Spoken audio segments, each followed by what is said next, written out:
Olá amigos e amigas, sejam todos muito bem-vindos a mais um comentário semanal da Parashá. E a Parashá dessa semana chama-se Mishpatim. Mishpatim, que encontra-se no livro de Shemot, Êxodo 21, verso 1 até o 24, verso 18. E a nossa Parashá traz em seu texto um verso bastante conhecido, que é o seguinte: Derayaim chamou tishmiu el mitzvotai asher anochi metzaveh etchem. E será que quando vocês ouvirem de forma diligente os mandamentos que eu hoje vos ordeno, então darei chuva à vossa terra na sua época? Este segundo capítulo do Shema Israel afirma a doutrina tranquilizadora de que haverá recompensa pela virtude e pela obediência das mitzvot. E esta doutrina pertence à mesma categoria ética que o provérbio honestidade é a melhor política. Uma regra que só dificilmente poderá ser considerada como sendo preceito elevado. Esta norma ensina que devemos ser honestos, não pela integridade pessoal, por si mesma, mas não porque roubar ou mentir, por exemplo, seja imoral ou injusto, mas sim porque é oportuno e está no âmbito do interesse material do homem. Esta ordem de ideias talvez possa dar para a pessoa que está estudando a Parashá, poderia dar lugar à ideia de que Moisés estaria seduzindo os filhos de Israel, prometendo então a eles recompensa pela obediência. Afinal de contas, o texto diz: se ouvirdes os mandamentos do Eterno, haverá prosperidade material, isto é, a chuva. A chuva tão necessária e tão importante às atividades agrícolas. Porém, caso contrário, isto é, se vocês forem e servirem a outros deuses, não haverá chuva, não haverá colheita e, claro, vocês vão morrer de fome. Em outras palavras, é no vosso próprio interesse material, ou é pelo vosso próprio interesse material, que vós devereis, então, que vocês deverão obedecer às prescrições ou os mandamentos do Eterno. Quando estudando esta Parashá, nós percebemos que tal doutrina só serve para dizer a seu respeito: seria maravilhoso se isto fosse verdade.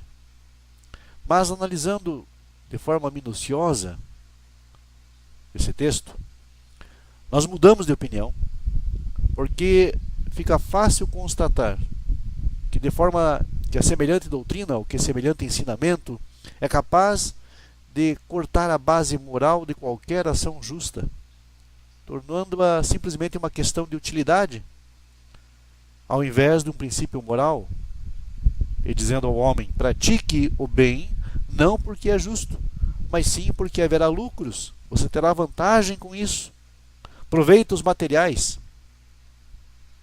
Isto seria correspondente à doutrina nefasta de que a prosperidade material é comensurável com a virtude, ou seja, tem a mesma medida da virtude, e aparentemente a pobreza com o vício.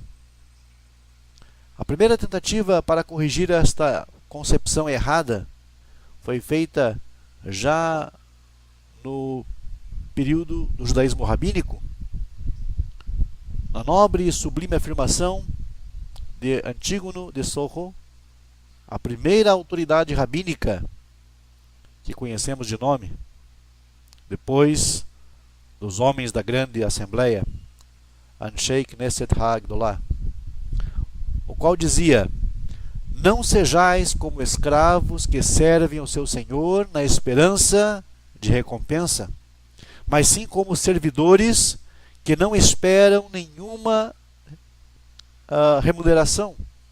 Assim o temor de Deus estará convosco. Sem negar, todavia, que a virtude deve ser separada da expectativa de qualquer recompensa.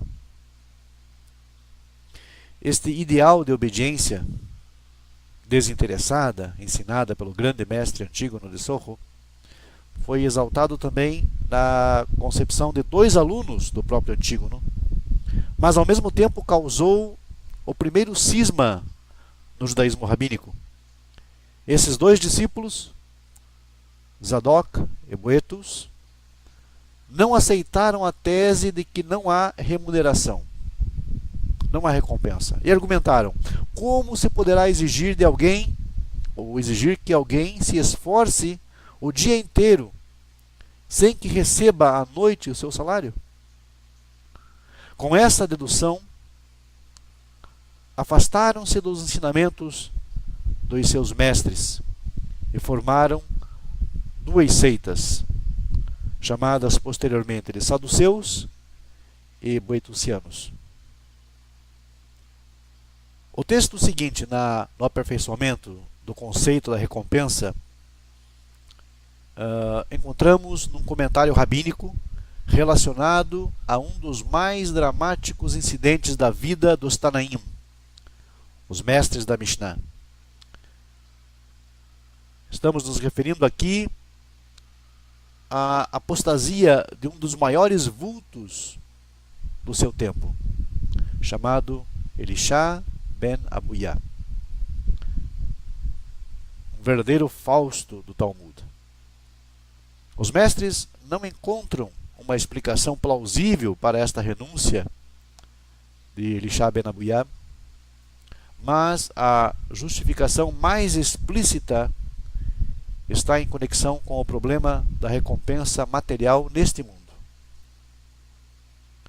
Temos dois mandamentos, duas mitzvot na Torá, que prometem vida longa na terra àquele que cumprir o primeiro e o quinto mandamento.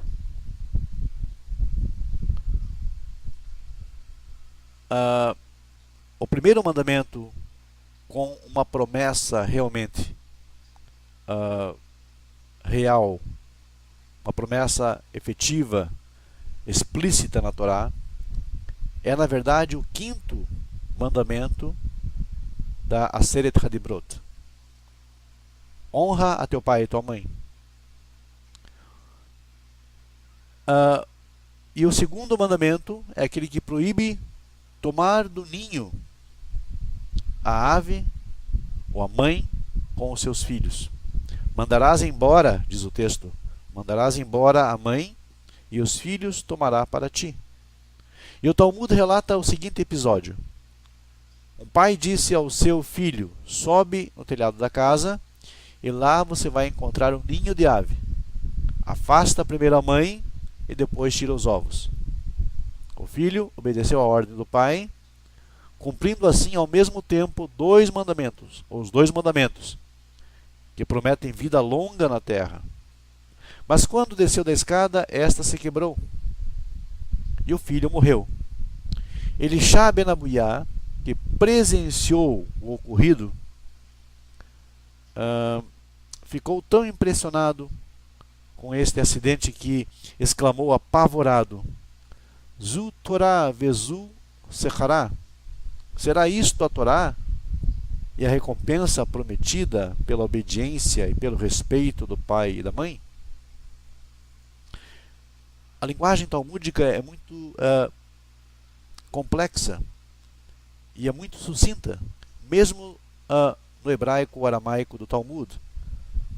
É muito importante que se leia a frase e leia seu contexto, e também que a pessoa esteja capacitada a entender como funciona a dinâmica da linguagem do Talmud.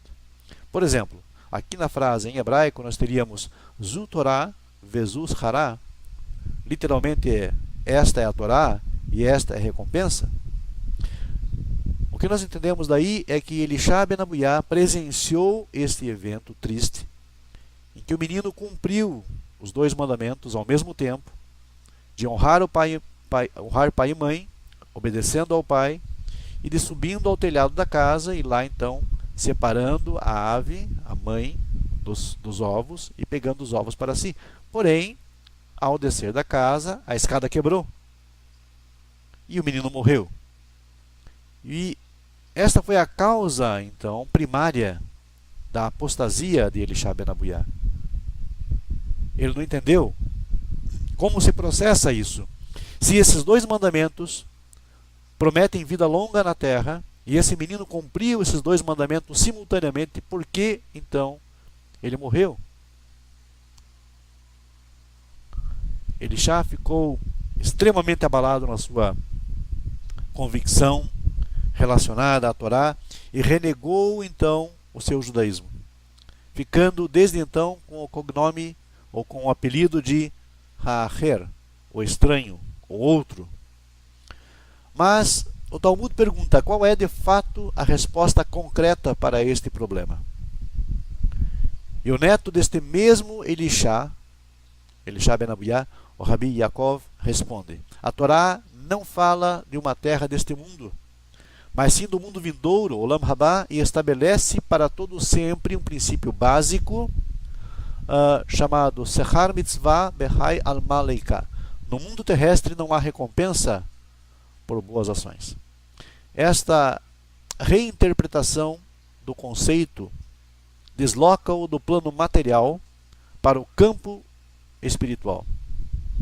Deste mundo, Olam Hazé, para o mundo vindouro, Olam Rabá. Esta tese está resumida na bem conhecida afirmação do Rabi Tarfon, que diz: se tiveres estudado muito da lei divina, o teu prêmio será grande, e o patrão será exato no pagamento do teu salário. Lembra-te, porém, de que a recompensa dos justos está no mundo vindouro. Mas tampouco a profunda declaração do Rabi Tarfon representou a última fase nesta complexa discussão em torno da questão de se há ou não recompensa. A mais bela resposta, aquela que mais corresponde à concepção humanista e à ética do pensamento judaico, foi nos dada por Ben Azai, o mestre que representa o mais saliente exemplo de judaísmo talmúdico, o eterno estudante, que renunciou pelo amor aos estudos da Torá a todas as posições de autoridade e de bem-estar familiar, para então atingir uma grande estatura em conhecimento, para ensinar a última fase no conceito da recompensa por boas ações. Vocês querem saber se há prêmios para as boas ações? Claro que há. E castigo pelas transgressões? Obviamente que há. E quais são? Eis a resposta. Sechar mitzvah, mitzvah, o sechar haverá, haverá. O prêmio de uma boa ação está na própria boa ação realizada. E a consequência do pecado é sempre um outro pecado. Não é na expectativa de qualquer remuneração exterior, neste ou no mundo vindouro. Não é por isso que devemos praticar boas ações, mas sim na alegria, na própria execução e por amor à causa.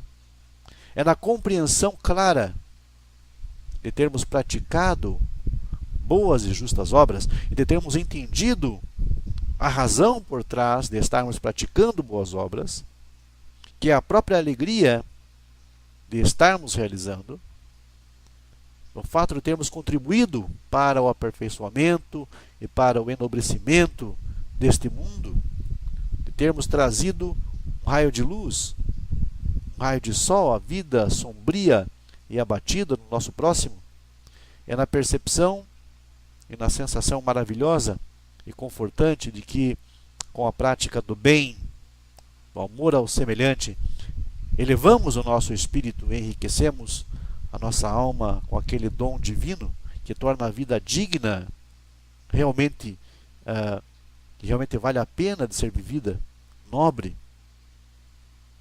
Esta é a mais satisfatória recompensa pelo bem que praticamos.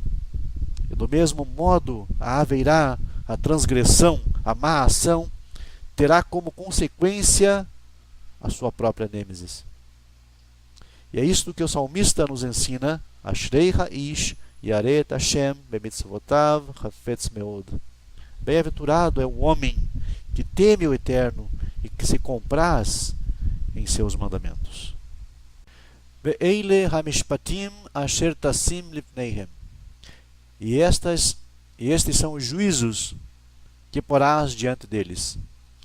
Que porás, ou seja, que explicarás, que esclarecerás de forma minuciosa, detalhada, de uma maneira de fácil compreensão, para que cada um, conforme a sua capacidade intelectual, possa entender e aplicar na sua vida cotidiana estas leis e essas prescrições. Assim como o Aseret Hadibrot, o Decálogo, ditado por Deus durante a revelação no Monte Sinai, também estes estatutos jurídicos, essas leis de direito civil, este maravilhoso código de jurisprudência, é de revelação e inspiração divina, e é nesse espírito e caráter que Moisés devia então apresentá-los e ensiná-los ao povo de Israel. Sob esse prisma e essa orientação, o povo foi ordenado para orientar o seu estilo de vida, a sua maneira de pensar, de atuar através das gerações, seja de forma individual ou então coletivamente como grupo humano ou étnico, ou como parte integrante entre os povos de todo o mundo. O fato de reconhecermos que também as leis que regem a vida civil e social entre os homens e povos são intimamente ligadas a Deus, e isto porque acreditamos que cada ser humano foi criado à semelhança divina, conforme a explicação, a afirmação do profeta: Halo Av Echad Lekulanu, nós todos temos o mesmo Pai. Todos tivemos um Pai. Essa convicção distingue o código legislativo judeu de todas as outras leis orgânicas que regem a sociedade desde a antiguidade até os tempos modernos. Isto é, desde o código de Hammurabi, rei de Babilônia, que é o Amrafel, mencionado no livro de Bereshit.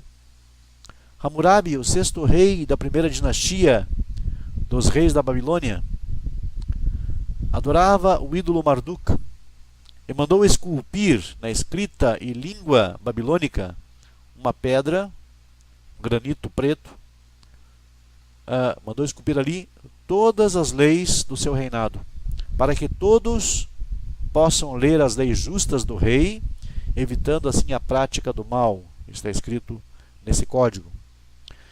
Essas leis são muito severas, castigava os transgressores de forma rigorosa e impiedosa.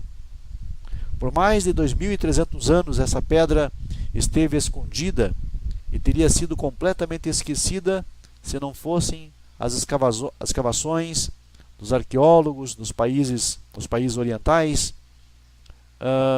nas colinas árabes, debaixo das quais estavam sepultadas cidades antigas e célebres civilizações. Uma expedição francesa descobriu por acaso partes quebradas da coluna de Hammurabi. Desde 1902, data da descoberta, esta famosa e histórica coluna se encontra no Museu do Louvre, em Paris. E é graças a esse processo e graças a esse achado espetacular que sabemos da existência dessa legislação datada de 4.000 anos, a legislação mais antiga na história universal. Se para todos os estudiosos da Torá e também do direito internacional, essa descoberta é sem dúvida alguma de grande importância. Para os judeus, então, para os monoteístas de uma forma geral, ela é sumamente valiosa, pois através do prisma do Código de Hammurabi, muitos ensinamentos da Torá nos aparecem mais claros e mais compreensíveis. Se, por exemplo, na Torá está ordenado: os pais não morrerão pelos filhos, nem os filhos pelos pais, cada um morrerá pelo seu pecado, não seríamos capazes de compreender a razão dessa advertência tão simples e tão lógica se não tivéssemos diante de nós o conteúdo do parágrafo 118 da lei de Hammurabi, onde se ordena que se alguém deixou o seu filho na casa do seu vizinho ou conhecido como fiança da sua dívida, e esse vizinho não cuidou de forma suficiente da criança, e ela morreu, então deveria pagar o seu descuido com a morte do seu próprio filho. Conhecendo estas e muitíssimas outras sentenças bárbaras, Moisés tinha que advertir os filhos de Israel para não praticarem essas atrocidades que observavam nos seus vizinhos, egípcios, cananeus, babilônios, e para não andarem segundo os seus estatutos. À primeira vista, o leigo poderia ter a impressão de que os estatutos da Torá se baseiam e se assemelham ao Código de Hammurabi. Como vimos agora, está muito claro que ambos os códigos são diametralmente opostos.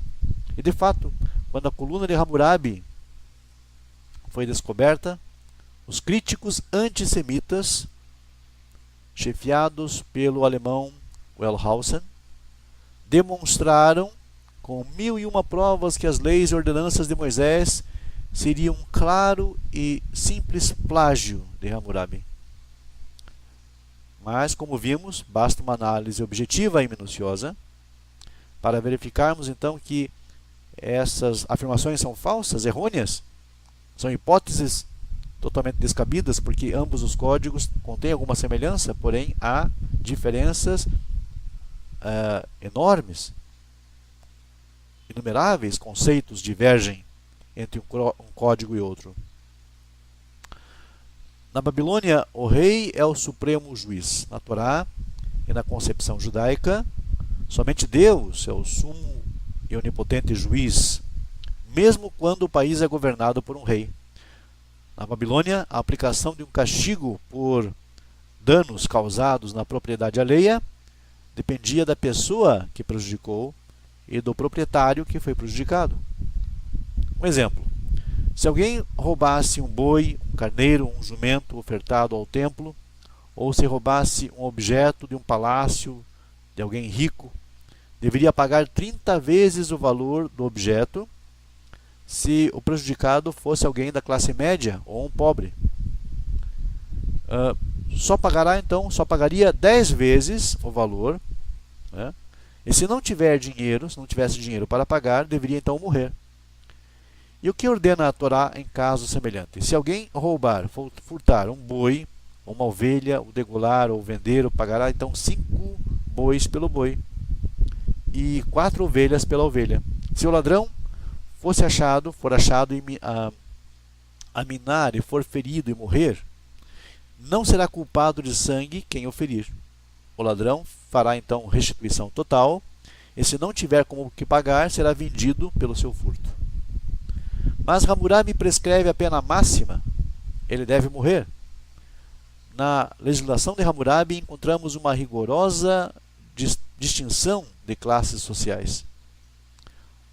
Senhores feudais, ou a camada superior, depois a classe média, os que ganham modestamente o seu sustento, e 3, os escravos, a classe mais baixa da sociedade, que vinham oriundos de prisioneiros de guerra e que só servia então para serviços mais pesados.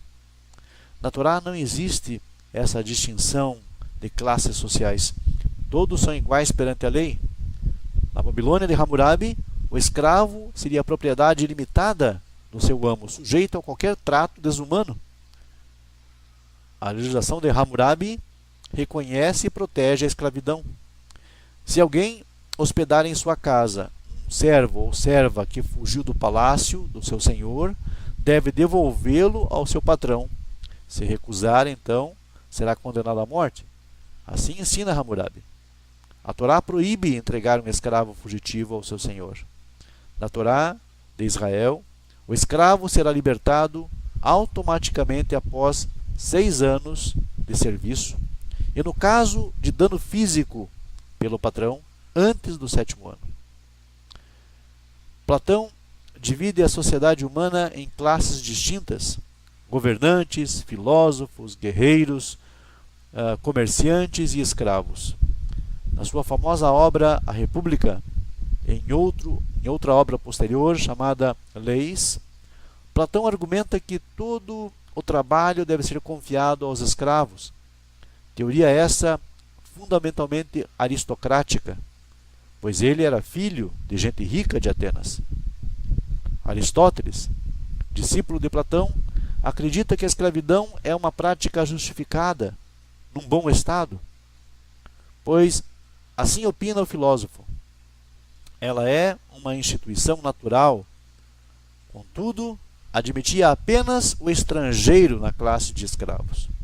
O escravo, ensina ele, deve ter um tratamento diferente do homem livre, e o filho de um escravo receberá trato diferente do nascido do homem livre.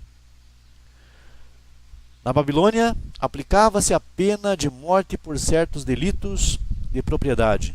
Em Israel, somente em caso de blasfêmia contra Deus ou na ofensa à coletividade judaica, e mesmo assim a aplicação da pena máxima foi de tal maneira dificultada pelas inúmeras advertências prévias e pelo complicadíssimo processo de investigações e de interrogatórios das testemunhas, que o Rabi Akiva podia tranquilamente afirmar: o tribunal que condenou um homem à morte uma vez em 70 anos deve ser considerado como se fosse um fórum de bárbaros, um tribunal de sangue. E para concluir, achamos então necessário dar uma breve explicação a respeito da chamada Lex Talionis, Lei de Talião, que encontramos na paraxá desta semana. Os babilônios interpretariam ainda hoje em dia esta lei de Hammurabi ao pé da letra, olho por olho, pé por pé, mão por mão, dente por dente, etc. Para a primitiva jurisprudência judaica, esta conhecida fórmula dos povos vizinhos era a expressão do princípio de equivalência de castigo e delito. Mas o Talmud, no intuito de evitar possíveis falsas interpretações, argumenta de forma muito lógica e pergunta: o que acontecerá se um homem com um olho só cegar um homem com 2 olhos? Deveria ele, o causador do dano, ficar completamente cego, como exige a lei? Não seria neste caso o castigo a ser aplicado muito mais severo que no dano causado? Ora, raciocina o mestre, o causador do dano deveria ser então obrigado a pagar pelo tratamento do prejuízo causado durante a convalescença daquela pessoa. Assim, e só desta forma, a lei judaica compreende a formulação olho por olho, e é nesse sentido, então, que os historiadores do direito civil a interpretam e aplicam hoje em dia. A nossa jurisprudência ensina exigir e praticar justiça, seja para um israelita, seja para um monoteísta noahide. Justiça não é vingança, muito menos vingança cruel. O Rabi Shimon, filho de Gamliel, baseando-se nas palavras do profeta Zacariá, nos diz: a verdade, a justiça e a paz reinem nas vossas portas. Deixou esse legado. O mundo mantém-se por 3 princípios básicos: Al-Haemet, pela verdade; Ve Al-Hadin, pela justiça; Ve Al-Hashalom, e pela paz. Muito obrigado a todos e até uma próxima oportunidade. Emir Tzvi Hashem.